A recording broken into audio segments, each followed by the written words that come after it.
सांगितलेलं आहे 2-3-4 महिने, पण त्यांना त्या ठिकाणी आत्ता वेगवेगळ्या कारणांमुळे त्यांना माहिती झालेलं आहे की आपण अपात्र आहोत. हे व्हॉलेंटरीली जे देत आहेत स्वइच्छेने, हे त्या आपण अर्जांबद्दल बोलत आहे. आम्ही शासन म्हणून कुठल्याही एका लाभार्थ्याच्या लाभालाही हात लावला नाहीये किंवा त्यांच्याकडे कुठल्या पद्धतीचे आम्ही संपर्क करून कुठली माहिती अजून मागवलेली नाही. काही ज्यांनी व्हॉलेंटरीली अर्ज पुढे केलेले आहे की आमचे लाभ परत द्या, अशी एखादी केस आहे का तुमच्याकडे? असे तर आपणच त्या ठिकाणी आपल्याही माध्यमातून अनेकदा गेलेला आहे की 4-4.5 हजार महिला अशा आहेत, 4-4.5 हजार आहेत.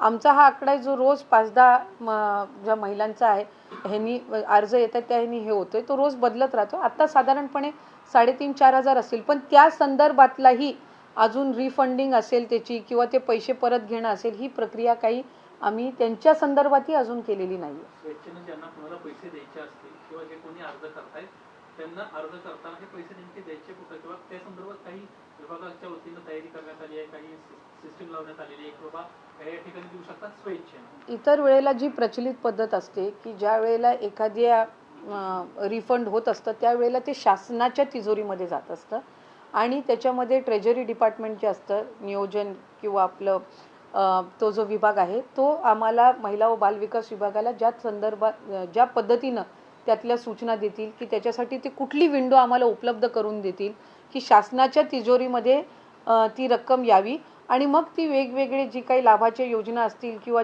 वेगवेगळे जे काही शासनाचे इतर प्रोजेक्ट्स असतील तर त्यासाठी ते वापरावे, तर तो त्या शासन म्हणून तो अधिकार असतो.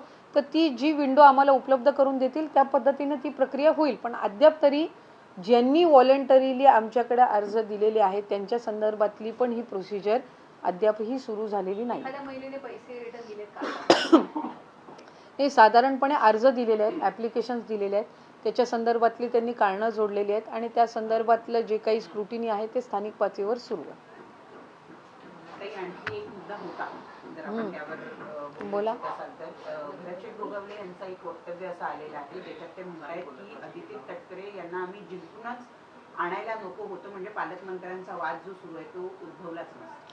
मला असं वाटतं की साधारणपणे अशा पद्धतीचे वक्तव्य हे करणं माझ्यासाठी सुद्धा ते आश्चर्यजनकच आहे. कारण शेवटी मी आज ज्या मताधिक्याने निवडून आलेली आहे त्याच्यामध्ये महायुतीचे नेतृत्व असतील, देवेंद्रजी फडणवीस साहेब आहेत, एकनाथजी शिंदे साहेब आहेत, आमचे पक्षाचे अध्यक्ष अजितदादा असतील, ज्यांच्या तिघांच्या नेतृत्वाखाली आम्ही निवडणूक लढवलेली आहे आणि आम्ही सगळ्यांनी एकमेकांसाठी काम केलेलं आहे.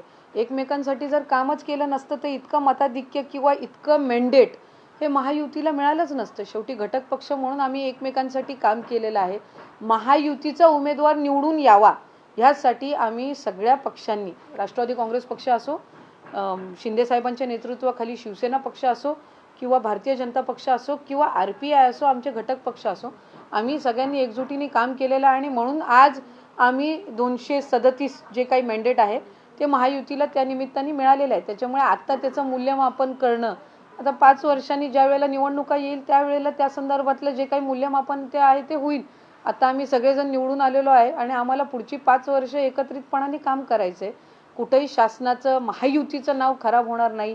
आपल्या मुख्यमंत्री आज देवेंद्रजी फडणवीस साहेब हे दावोसला गेलेले आहेत. ते महाराष्ट्राचं प्रतिनिधित्व करायला, तिथं अधिकाधिक आपल्याकडे इन्व्हेस्टमेंट यावी, आपल्या इथं रोजगार निर्मिती व्हावी, आपलं रिप्रेझेंटेशन करायला ते तिकडे गेलेले आहेत आणि ते आमच्या सगळ्यांचं प्रतिनिधित्व त्या ठिकाणी तिथं करतायत.